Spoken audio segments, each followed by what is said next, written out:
Hey guys, I can't think of a better title for this. Maybe you can. The longing for real is what I'm going to call it. So I was considering some of this, mulling it over, and I thought, this is something to make a short little video about. I'll start with this. Sometimes, at least when I was growing up, we were kind of in the age of the fast food, materialistic type of culture. I think that's kind of past though, in terms of what's driving people. Okay, everything was fast. Get it as fast as you can in the past. We also went through a period of history where people talked about being in the information age. I don't really think that's what we're in anymore. It's not really the fast food age. It's not really the information age. Now what we're in, perhaps the best way to call it, is the artificial age. Okay, people are continuing. I don't even think it's the social media age anymore. That is kind of come and gone. Social media still exists, but I really think that what we're seeing now is the artificial age. And here's where I'm going with this. I read something a little while ago. This might have been a month ago or maybe a couple of weeks, but it really struck me. The average length of like breakfast of a meal, and I believe this was like in the 1800s or something like that. It might have been the turn of the century, the 1900s. The average length of a like breakfast meal, dinner with family, it was 90 minutes. You know the length of the average meal today? 15 minutes or less. And here's what strikes me. That has a lot of bearing on our spiritual life as well. You have 1 minute, devotional life. Here's your 5-minute devotion. Here's your 1 minute quick devotion. Get your spiritual booster shot and go on with the day. Here's what struck me. We have several generations that have grown up without learning how to sit on a porch and sip lemonade, have not learned the art of telling stories, of reminiscing, of talking about life together, of supporting each other. People don't have a job for 40 years. That used to be a stability thing. Like you had your work friends. There was an era of history where you had your church friends, and that was stable, and your life group or your Bible study, whatever. You're doing life with these people almost every week. You live in predominantly the same area. A lot of that's changed. People are disconnected, and that's not a new observation. But people are longing for real. In the midst of all the artificial, and that's not just artificial intelligence, that's part of it, but everything's artificial, right? Like I mentioned, your devotional, your other things. Here's the other thing that struck me with that. Our needs, like our spiritual needs, a 1-minute devotion, 5-minute devotion, our physical needs, like we need to eat. That's like 15 minutes. Our time to sit with people. I even thought about this in terms of a coffee shop. Coffee shops used to have a vibe of kind of slow down and relax and enjoy a cup of coffee type feel. And a lot of the, coffee shops still look that way. But how many times does the experience of getting coffee today actually involve maybe even placing our order for the coffee before we get there? If not, we're in line, we're getting it as quick as we can, and then we're out the door because we got to have it on the go. The coffee is a little caffeine boost to fuel us. It's not an experience to enjoy a cup of coffee or two and to sit there and to talk with somebody for an hour or to sit there quietly and read a book. That's gone. It's kind of like maybe the British concept of having tea and tea time. It's something that we've lost. So in the midst of a world that is completely not learned what is real, there is an insatiable desire for it. I saw a post this morning that was like, yes, praise God. It was a post about how the cool church is dead. Being trendy, that's cringy today. Trying to be a cool church, innovative, out there. No, just do your thing. Teach the Bible. Sing praises to Jesus. You don't need a pastor wearing skinny jeans, trying to look hip and hop and like he's 3 generations younger than he is. And I was like, yes, praise God. People are longing for the real. They don't want something that's new. They're longing for the traditional. That's the reason why when there's been in the last decade or so this uptick, especially the last several years, of young men going back to churches and of some younger people beginning to kind of make this bit of a cultural movement. It's not the majority, I would still argue, but there's this little bit of a cultural tide toward moving back toward church.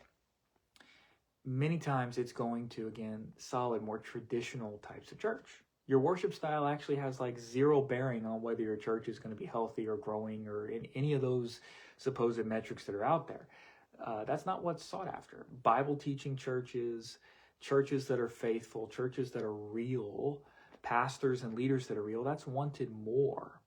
Now, when I was growing up, the big thing was real authenticity. I think that's part of it today. People do long to have spaces where they can be transparent, where they can learn. And I'll just peel the layers back. This is one reason why I think ministry for me has been so effective over the years. And it's not like I planned this. All the credit goes to the Lord.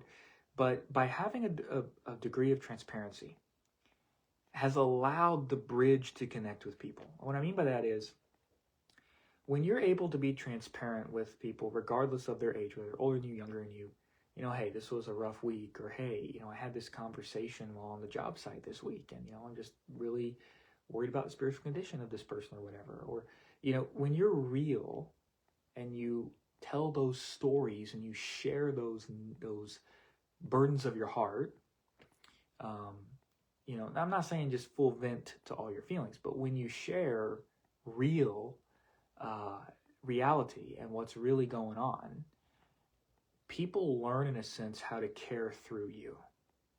They also learn how to care for you. And what I've seen, regardless of the ages, in leadership like that, in a church environment or a teaching environment, there is a degree of I guess I would say closeness or intimacy that grows in a group, whether it's a class, whether it's a church. There's a closeness, a bond that forms when you're doing life with people.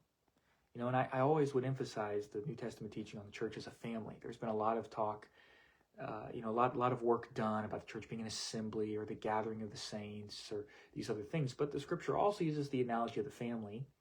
And that seems to be the one that people most are longing for, because they've also not experienced. Step back several generations in the United States. We have not had strong family units for the majority. I'm not saying nobody has a strong family unit, but that's not been a strength of our society for several generations now. And so learning that, having a church body that is a family, goes way beyond whether it's a spectator thing or we're gathering together or we're assembling together to have a service or to do a ministry project together or whatever else we want to define it by. There's a lot of New Testament teaching about caring for one another, bearing with one another, rejoicing with one another, crying with one another, supporting one another. And that's much more akin to the family analogy in Scripture, the family reality, that the church is meant to be a spiritual family. So where I'm going with all this is, in an age that is starved for something real, this is actually the reason why right now, and always, but in the midst of there being so much artificial, both in the job market and the work world and the world of encouraging people and the heart and the soul, the emotions, the mind, the relational stuff, both are important. We don't have to be afraid of like AI taking all of our jobs, because here's what AI can never be. It can never be personal. Now your job may change. Your job, may look different now. One person may be able to do the job of 10 people, depending on what your job is. Like if you're in marketing or something, and a lot of that might be computer-based, or you can do a whole lot more with tools and computer programs now. Just like when it became commonplace to then have the computer in the workplace and people could type. It changed the work world. There's aspects of that will happen. But in order to have personal human-to-human connection, artificial can never do that. Like I can throw a question, or, they can try to develop apps that'll have therapy or something. They might be helpful for information, but we're not in the information age. They might be helpful for brainstorming solutions, but we don't just need 10,000 more solutions.